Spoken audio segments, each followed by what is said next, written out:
How to use Live Translate with Apple Intelligence in iOS 18.3. Firstly, open Settings on your device. In Settings, scroll down and select the General option. Select Software Update and make sure that your device is updated to iOS 18.3. Now go back to your home page and open the Camera app. Now move your camera above the text that you want to translate. For example, here I'm trying to translate this text. Click on this icon. After that, select the text that you want to translate. I'm just going to select all of it. Now swipe and select the translate option.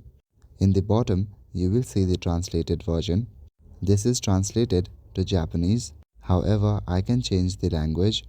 Just tap on the Japanese language and you will land here.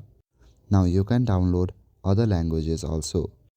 After downloading the languages, you can select it on the translate page. To download, click on the downloading icon. You can even take a picture and translate it later.